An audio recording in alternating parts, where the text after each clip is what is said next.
속옷 세계는 지금 시작합니다. 군부에 의해 쫓겨난 아버지를 대신해 딸이 서륙전에 나섰다. 내일 치러지는 태국 총선의 화두입니다. 20여 년 전 집권했다가 쿠데타로 물러났던 탁신 전 총리의 딸이 총리 후보로 나선 건데요. 지금 방콕 현지를 연결해 보겠습니다. 김원장 특파원, 탁신 전 총리의 딸 패통탄이죠. 실제로 집권 가능성은 어느 정도입니까? 네, 여론조사에서 계속 높은 지지율을 보이고 있습니다. 사실 탁신 가문은 지난 2000년 이후에 총선에서 한 번도 진 적이 없습니다. 늘 군부 세력과 겨뤄서 이기고 집권했는데 몇 년 지나 보면 군부가 다시 집권하고 있죠. 일단 패통탄이 이끄는 푸아타이 당이 가장 많은 의석을 가져갈 것으로 보이는데 여기에 또 선명한 개혁 성향을 보이는 MFP, 우리말로 전진당이 막판 인기몰이를 하고 있습니다. 젊은 정치 지도자들이 이끄는 이 두 정당이 연대해서 집권을 꾀할 가능성이 높습니다. 네, 그렇군요. 그런데 태국은 상원 의원 250명이 모두 군부가 지명한 사람들이라고 하던데요. 이게 큰 변수가 아닐까 싶습니다. 어떤가요? 그렇습니다. 총리가 되려면 하원 500명, 상원 250명, 그래서 750명 의원의 과반인 376석을 확보해야 하는데요. 태국은 헌법에 따라 상원 250명 전원이 군부가 지명한 사람들입니다. 그러니까 군부 출신 현 여당은 250석이 자동으로 우리 편이 되니까 하원에서 126석만 추가로 얻으면 집권이 가능한데 야당은 하원 500명 중에 376명 이상을 확보해야, 그러니까 압승을 거둬야 집권이 가능해집니다. 그런데 패통탄의 푸아타이 당이나 전진당이 선전해도 300석 정도 확보할 수 있을 겁니다. 그럼 또 다른 중소정당과도 또 손을 잡아야 하는데, 그래서 탁신의 딸 패통탄이, 그러니까 푸아타이 당이 혹시 개혁정당을 배신하고 군부정당과 손잡는 거 아니냐, 뭐 이런 이야기도 나옵니다.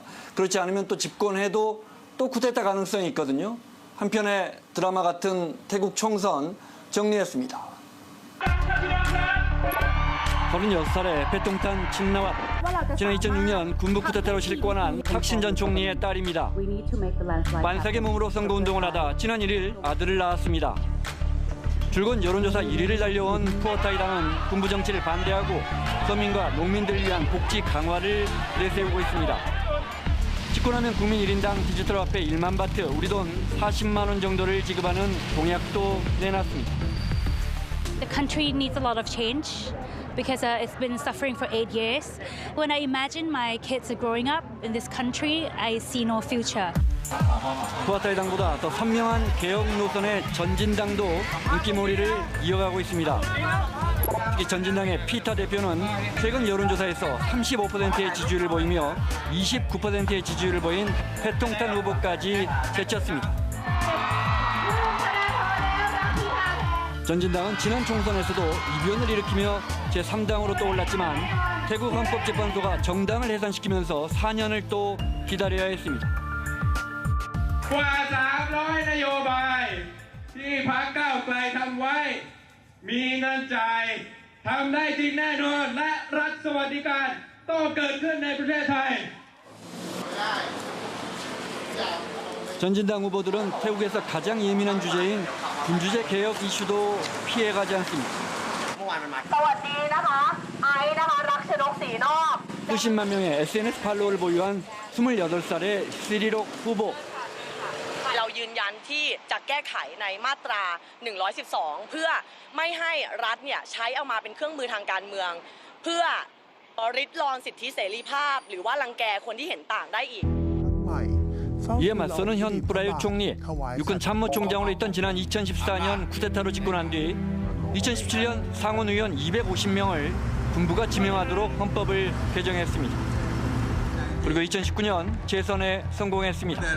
군주제를 적극 지지하면서 야당의 복지 공약에 맞서 최대 3년간 가계부채 상환 연기와 세금 인하 공약도 내놨습니다. 지난 7일 하루 동안 진행된 사전투표, 예상을 깨고 209만 명의 유권자들이 투표소에 몰렸습니다. 젊은 유권자들이 유독 많았습니다. ก็ต้องขยันมากขึ้นเนาะทำอะไรก็ขยันมากขึ้นแล้วก็ใช้ชีวิตแบบเหนื่อยขึ้น ก็อยากให้ทุกคนออกมาใช้สิทธิ์เนาะจะได้แบบเปลี่ยนแปลงในทางที่ดีขึ้น 포화타이당과 전진당 등 개혁 성향의 두 야당이 여론조사에서 1, 2위를 다투면서 두 정당이 총선 이후에 연정을 통해 집권할 가능성이 높아졌습니다. 하지만 이들 두 정당이 300석 정도를 확보한다고 해도 과반 376석을 위해선 또 다른 정당과 연대해야 합니다. 또 설령 패통탄의 푸아타이당이 제1당이 되고 패통탄이 총리가 된다고 해도 군부가 이를 받아들일지도 의문입니다. 군부 쿠데타가 또 일어날 수도 있습니다. 지난 2006년 탁신 총리가 군부에 의해 실각했고 지난 2011년 다시 탁신의 여동생 잉락 총리가 집권했지만 역시 3년 뒤 군부 쿠데타로 물러났습니다. เป็นเรื่องที่น่ารังเกียจเป็นอาชญากรรมอย่างหนึ่งเป็นสิ่งที่ประชาชนทุกคนต่อต้านคนไทยทุกคนเนี่ยดิฉันว่าเห็นพ้องเรื่องเดียวกันว่ารัฐประหารเป็นเรื่องร้ายแรงที่สุดที่เกิดขึ้นในประเทศไทยค่ะ 하지만 군이 총선 결과를 부정할 경우 또다시 시민들의 반발을 부를 수도 있습니다. 태국 헌법재판소는 지난 총선에서 강력한 야당으로 떠오른 퓨처포워드당을 해산시켰는데 그러자 전국적인 민주화 시위가 이어졌습니다.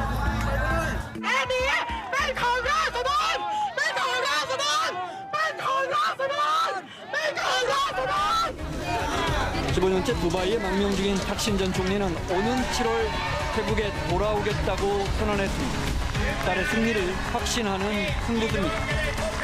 하지만 정부 여당은 그가 입국하면 교도소로 가게 될 것이라고 공언했습니다.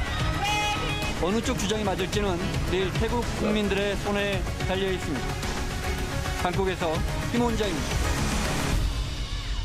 네, 공약도 성향도 각기 다른 새 태국의 총리 후보들입니다. 누가 당선될지 참 궁금하네요. 글쎄 특히 푸아타이당을 이끄는 패통탄 후보 같은 경우에는 정치 신인임에도 불구하고 아버지 탁신 총리의 그 후광을 독특히 보고 있는 것은 분명해 보이고요. 네. 그 탁신 전 총리의 공과에 대해서는 여러 가지 그 해석들이 있습니다만 1997년 태국발 외환 위기를 조속 해결하고 집권 2년 만에 경제 성장률을 7.2%까지 끌어올렸다는 점에서 국민들에게 큰 지지를 받은 것은 분명하죠. 한때는 그렇죠. 지지율이 80%에 달하기도 했었고요. 80%. 네, 그래서 2006년 군부 쿠데타로 탁신이 실각했을 때 수많은 지지자들이 군부와 왕실이 결탁해서 탁신 전 총리를 몰아냈다. 그러면서 빨강색 옷을 입고 항의 시위에 나서기도 했었거든요. 네네, 저렇게요. 그렇습니다. 태국에서 왕실을 상징하는 색깔이 노란색인데 여기에 불운을 가져준다라는 그런 의미로 여겨지는 빨강색을 입은 것이죠. 그랬었군요. 이 탁신 가문이 과연 정계로 다시 돌아올지 참 궁금한데 이번에 보니까 태국 선거에서 후보들도 젊고 젊은 유권자들의 참여율이 상당히 높던데 김철민 교수님 이거는 왜 그런 건가요? 네, 이번 총선은 지난 2020년 태국에서 벌어진 대규모 반정부 시위 이후 최초로 처음 맞은 선거인데요. 네. 그때 그 시위를 주도했던 것이 바로 그 젊은 세대였습니다. 그러니까 이들에게 이번 선거는 현 군부 정권에 대한 심판 성격이 매우 강하다라고 할 수가 있는 것이죠. 그렇군요. 그 영상에도 나왔지만 군부가 쿠데타로 집권한 뒤 헌법을 바꾸고 야당까지 강제 해산시키면서 사실상 독재로 가는 움직임을 보였거든요. 그러자 젊은 층을 중심으로 민주화 시위가 일었고 이걸 또 군부가 코로나 확산 등을 핑계로 강제 진압해버리면서 논란이 커지게 됩니다. 네.